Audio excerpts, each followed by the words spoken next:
हम यहाँ बात करेंगे इमेज की या ग्राफिक्स की। इमेज या ग्राफिक्स क्या होता है, दोनों की बात एक ही है।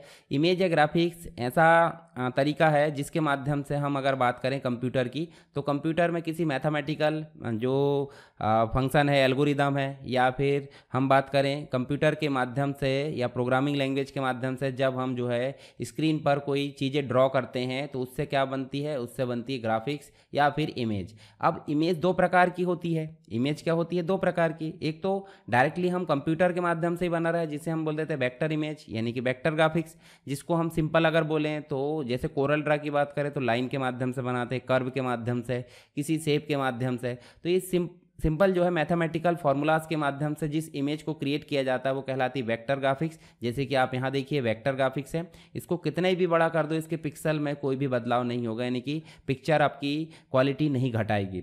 परंतु दूसरी जो होती है वो होती है रास्टर ग्राफिक्स, जिसको कैमरे से या जैसे आप बोलोगे कैमरे से हम कैप्चर करते हैं या मोबाइल के कैमरे से कैप्चर करते हैं, तो छोटे छोटे डॉट से मिलकर जो पिक्चर बनती है उसे हम क्या बोल देते हैं, रास्टर ग्राफिक्स बोल देते हैं। रास्टर ग्राफिक्स को हम जो है बिटमैप ग्राफिक्स की श्रेणी में भी रख सकते हैं, यानी कि बीएमपी पिक्चर भी इसे बोल सकते हैं। और रो और कॉलम के डायमेंशन के हिसाब से ग्रिड के फॉर्मेट में देखिए छोटे छोटे पिक्सल देखने को मिल रहा है। साइज़ बड़ा करते हैं तो इसका जो क्वालिटी है वो घट जाती है, ठीक है, और छोटा करते हैं तो क्वालिटी सही रहती है। परंतु यहाँ जो वेक्टर ग्राफिक्स है उसमें इस प्रकार की कोई भी दिक्कत नहीं होती। दूसरी चीज़ समझिए, वेक्टर को आसानी से रास्टर में बदला जा सकता है, परंतु रास्टर को वेक्टर में बदलना इम्पॉसिबल है, मतलब बदली नहीं जा सकती, क्योंकि ये यहाँ जॉइंट हो जाते हैं सारे पिक्सल। पर यहाँ पे जो है ऑब्जेक्ट के साथ में बनते, देखिए कितने भी बड़ा कर दो पिक्चर क्वालिटी सेम की सेम देखने को मिल जाती है। यहाँ बात करेंगे हम इमेज के अंतर्गत यानी कि ग्राफिक फाइल के अंतर्गत ही उसके एक्सटेंशन की, एक्सटेंशन और साथ ही उनके फुल फॉर्म की बात करेंगे। डिटेल में समझने के लिए आप फोटोशॉप का वीडियो देख सकते हो, उसमें आपको सारी चीज़ें मिल जाएगी। तो पहला हम बात करते हैं जेपीजी। जेपीजी का मतलब हो जाता है जॉइंट फोटोग्राफिक एक्सपर्ट ग्रुप, इसका फुल फॉर्म। एक और होती है टीआईएफ, यानी कि इसका मतलब हो जाता है tagged image file format. PNG की अगर बात करें तो पोर्टेबल नेटवर्क ग्राफिक्स हो जाता है। यहाँ देखिए आपको नेटवर्क लिख लेना है, कोई दिक्कत नहीं, ये सारी चीज़ें मैं जो है आपको वेबसाइट में डाल दूंगा सिस्टमेटिक डिस्क्रिप्शन के साथ में।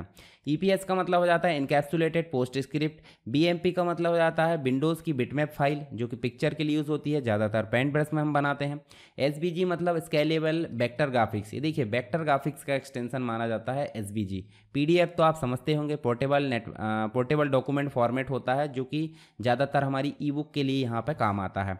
फिर जीआईएफ का मतलब हो जाता है ग्राफिक इंटरचेंज फाइल फॉर्मेट, या फॉर्मेट आप समझ सकते हैं। पीएसडी जो हो जाता है ये फोटोशॉप का डॉक्यूमेंट फॉर्मेट है, यानी कि फोटोशॉप की बाय डिफ़ॉल्ट फाइल का एक्सटेंशन क्या होता है, डॉट पीएसडी। एआई मतलब एडोब इलस्ट्रेटर की फाइल का एक्सटेंशन होता है, जैसे कोरल में सीडीआर बनती है वैसे एडोब इलस्ट्रेटर में एआई बनती है। ये दोनों ही वेक्टर ग्राफिक्स है।